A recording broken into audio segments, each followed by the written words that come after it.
नमस्कार। Verdict news के special कार्यक्रम सियासी अपडेट में आज हम बात करेंगे उत्तर प्रदेश की 8 लोकसभा निर्वाचन क्षेत्रों में मतदान हुआ है और बिहार की जिन लोकसभा सीटों पर मतदान हुआ है उन पर हम चर्चा करेंगे। हिंदी हार्टलैंड के दो बड़े राज्य उत्तर प्रदेश से जहां 80 लोकसभा सीटें आती हैं और बिहार जहां से 40 लोकसभा सीटें आती हैं।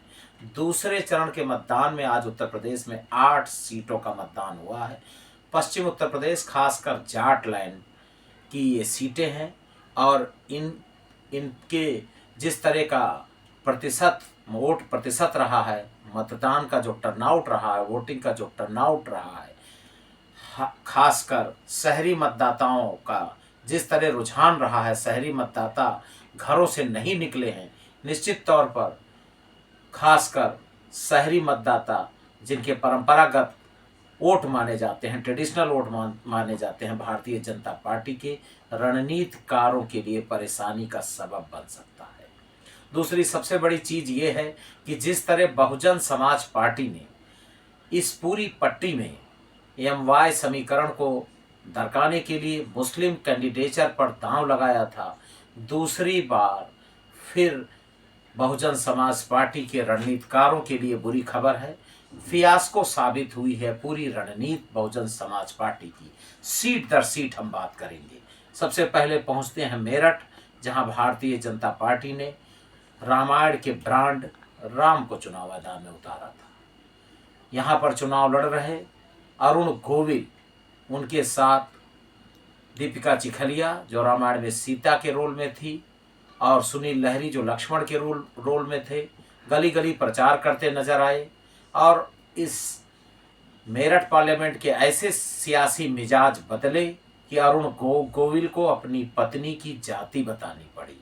ये बताना पड़ा कि मेरी पत्नी राजपूत यानी ठाकुर समाज से ताल्लुक रखती है।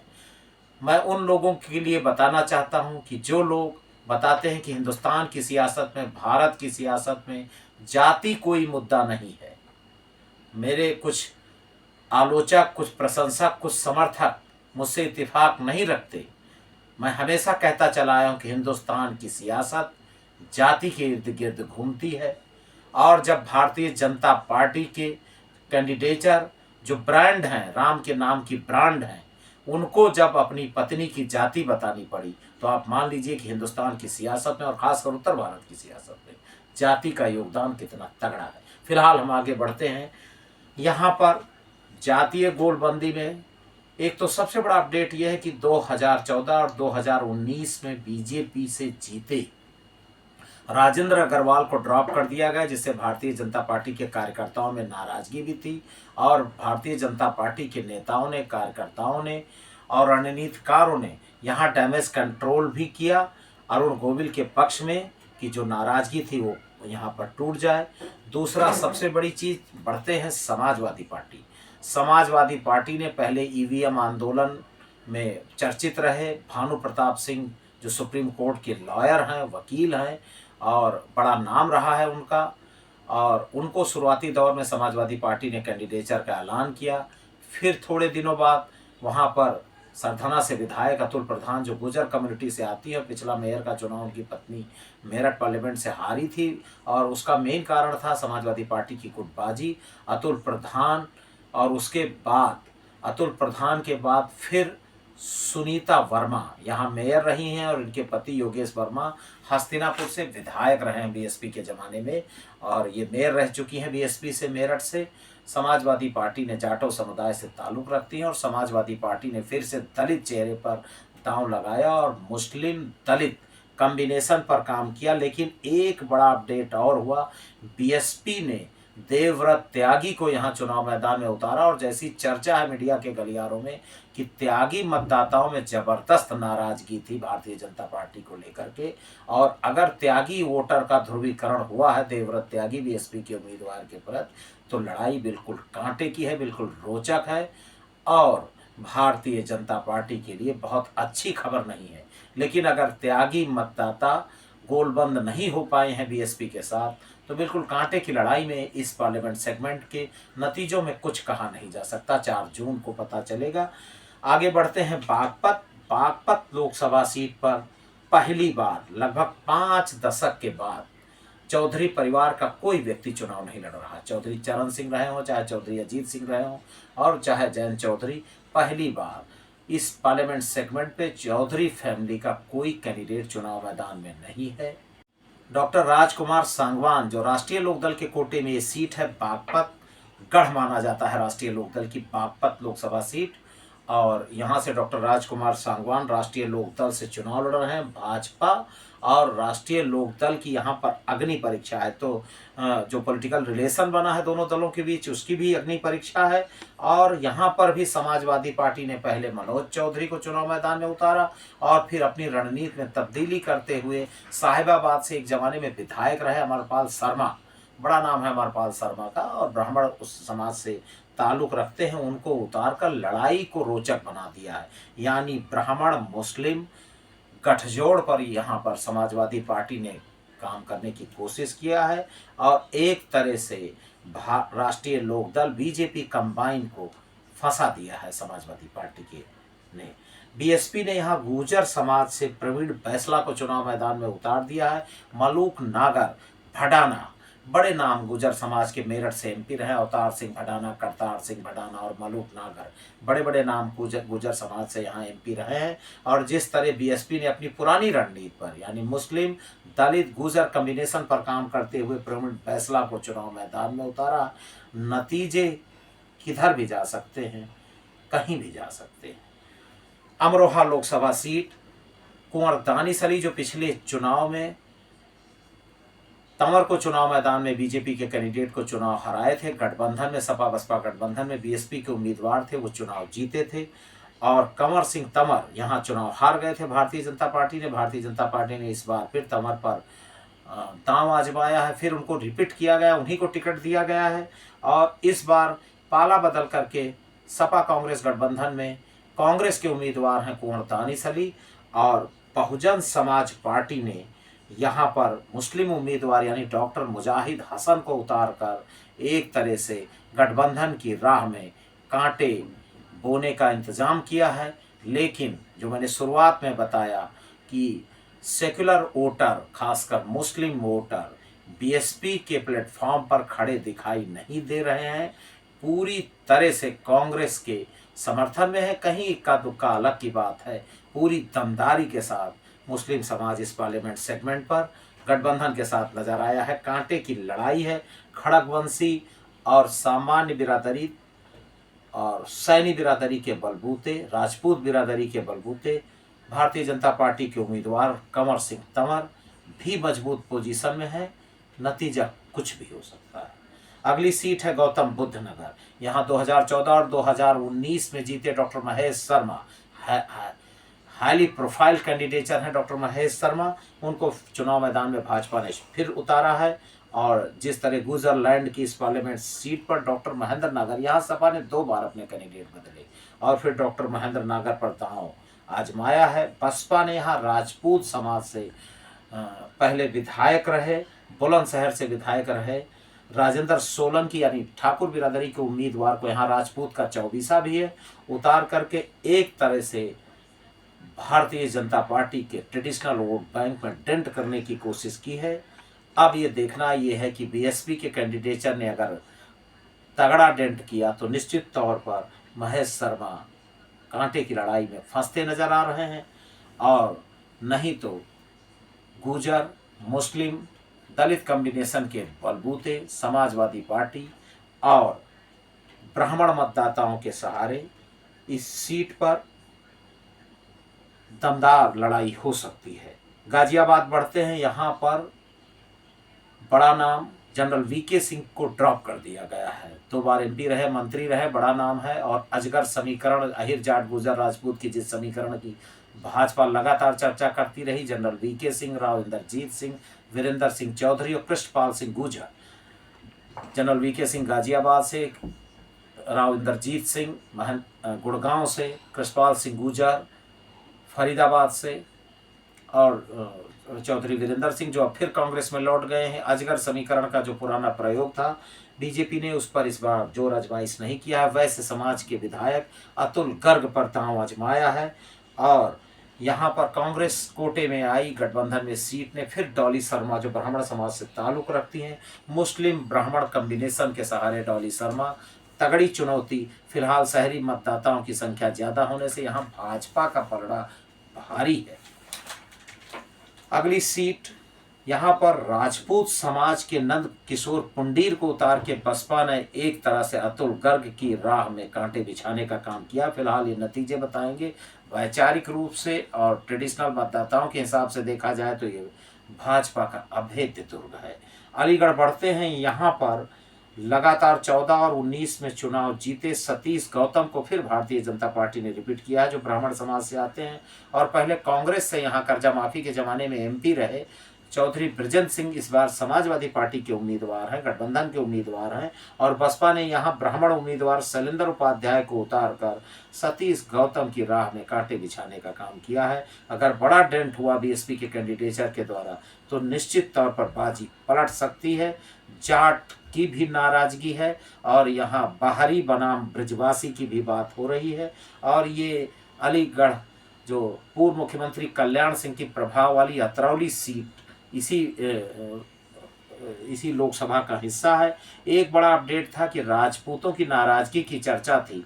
राकेश सिंह छर्रा से विधायक रहे समाजवादी पार्टी पर और जिस तरह से संजय लाठर के द्वारा राजपूतों में एक चर्चा रही कि एक मंच पर उनको माइक छीन लिया गया, जिससे राजपूतों की नाराजगी जो थी वो एक तरह से लगा कि समाजवादी पार्टी में राजपूत मतदाताओं को उतना सम्मान नहीं है।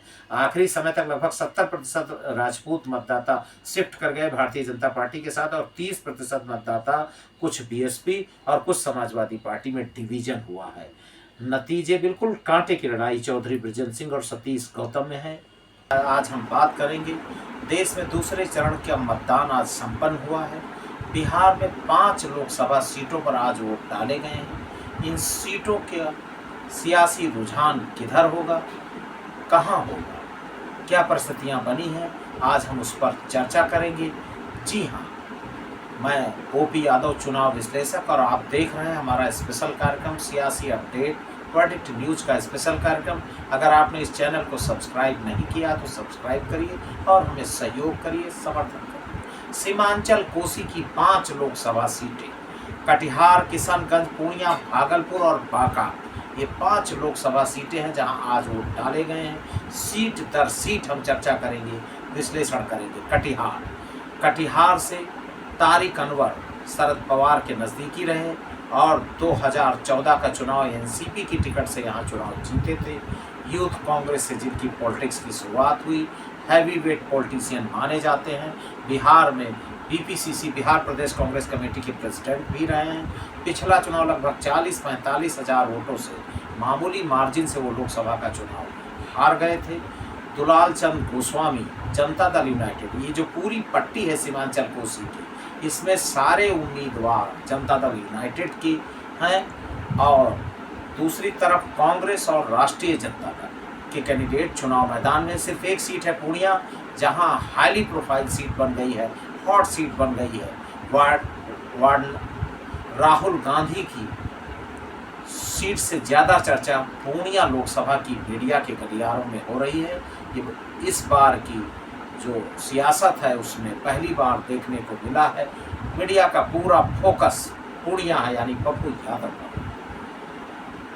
कटिहार में दुलाल चंद गोस्वामी को जनता दल यूनाइटेड ने फिर रिपीट किया है और यहाँ जो मामला है, जिस तरह से कटिहार लोकसभा पर मुस्लिम वोटों का सेंट्रलाइजेशन हुआ है, निश्चित तौर पर यहाँ बिल्कुल कांटे की लड़ाई देखी जा सकती है और तारिक अनवर के प्रति यहाँ सिंपैथी भी है। दूसरी लोकसभा सीट है किशनगंज। ये वही लोकसभा निर्वाचन क्षेत्र है जहां एमआईएम को पिछले विधानसभा चुनाव में बड़ी सफलता मिली थी। एक विधायक एमआईएम का है, बाकी 4 विधायक राष्ट्रीय जनता दल में शामिल हो गए थे और एमआईएम की एक तरह से बिहार में किशनगंज प्रयोग भूमि भी मानी जाती है। त्रिकोणीय संघर्ष है। मोहम्मद जावेद जो एकमात्र सीट बिहार की 40 सीटों में गठबंधन जीता था, यानी कांग्रेस पार्टी जीती थी, मोहम्मद जावेद, उनके खिलाफ थोड़ी बहुत एंटी इनकम्बेंसी भी देखी जा रही है। एमआईएम के अख्तरुल इमाम यहाँ चुनाव मैदान में हैं और यहाँ जनता दल यूनाइटेड ने डॉक्टर मुजाहिद आलम पर दांव लगाया है। त्रिकोणीय संघर्ष जनता दल यूनाइटेड, एमआईएम और कांग्रेस पार्टी की सिटिंग एंटी इनकम्बेंसी भी है। लेकिन एक बड़ी चीज़ मैं तेलंगाना से कनेक्ट करके देख रहा हूँ। तेलंगाना में जहाँ बीआरएस भारत राष्ट्र पार्टी चंद्रशेखर राव की सत्ता से बाहर हो गई, लगातार एक दशक तक चंद्रशेखर राव वहाँ सत्ता में रहे। तेलंगाना में जिस तरह कांग्रेस की वापसी हुई और ओवैसी परिवार से जिस तरह से कांग्रेस ने वहाँ पर घर्षण को थोड़ा विराम दिया है, वहाँ टेक्निकली कुछ संबंध स्थापित हुए हैं।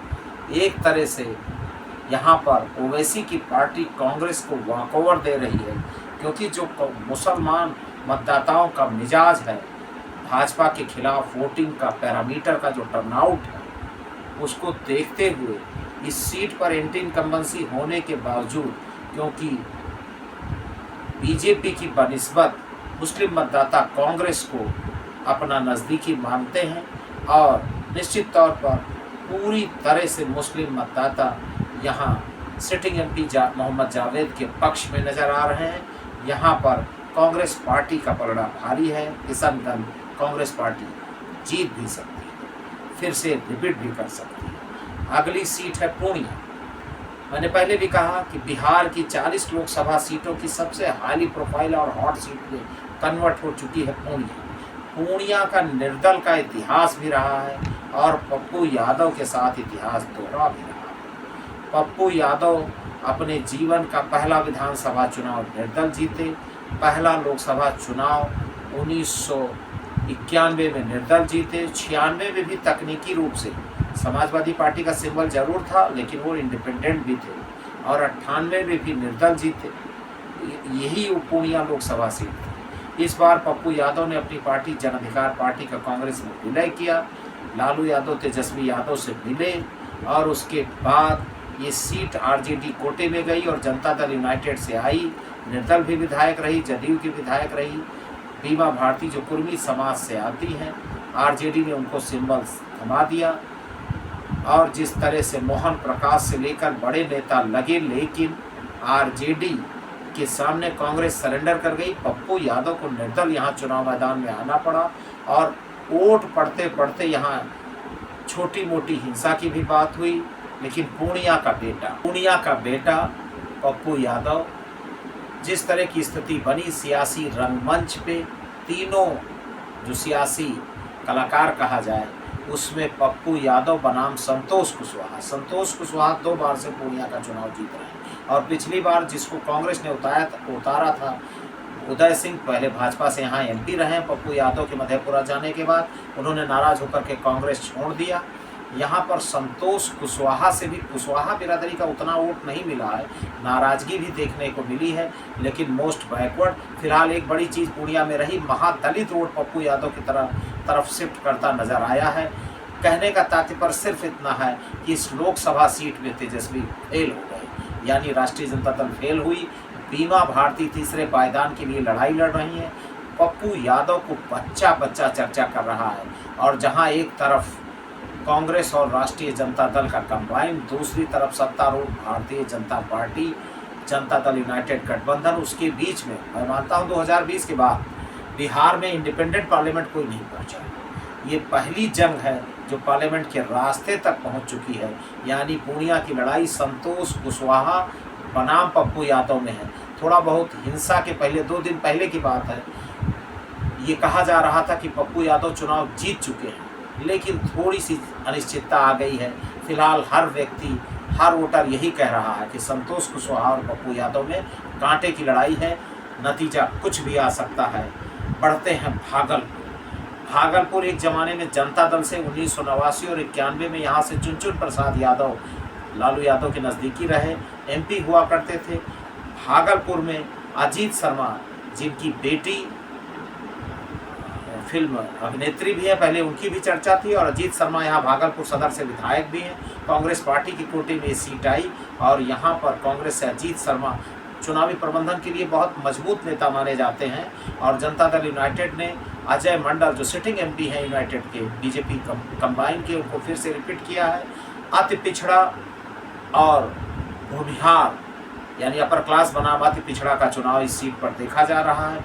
यादव और मुस्लिम मतदाताओं की गोलबंदी अजीत शर्मा के पक्ष में बूथों तक दिखाई दे रही है। आगे बढ़ते हैं बांका लोकसभा सीट। बांका लोकसभा सीट में यादव बनाम यादव। गिरधारी यादव पहले राष्ट्रीय जनता दल से भी जीते, जनता दल से भी जीते।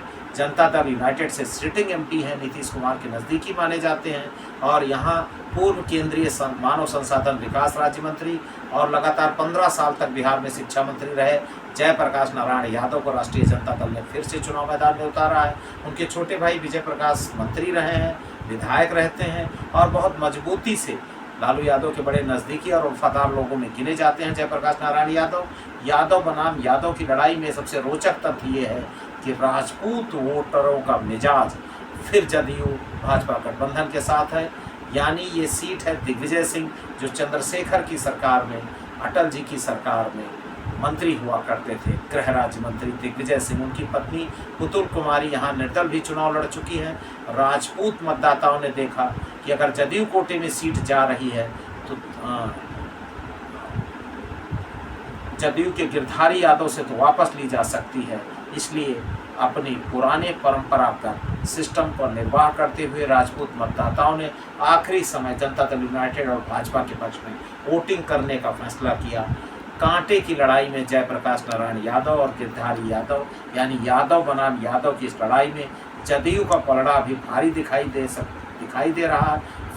फिलहाल बाजी यहाँ जयप्रकाश नारायण यादव मार सकते हैं, लेकिन लड़ाई बहुत कांटे की है। हार जीत का फैसला बहुत कम मार्जिन से हो सकता है। बिहार के रण में सियासी अपडेट में आज इतना ही। फिर मिलेंगे किसी नए सियासी अपडेट पर, तब तक देखते रहिए हमारा स्पेशल कार्यक्रम सियासी अपडेट। नमस्कार।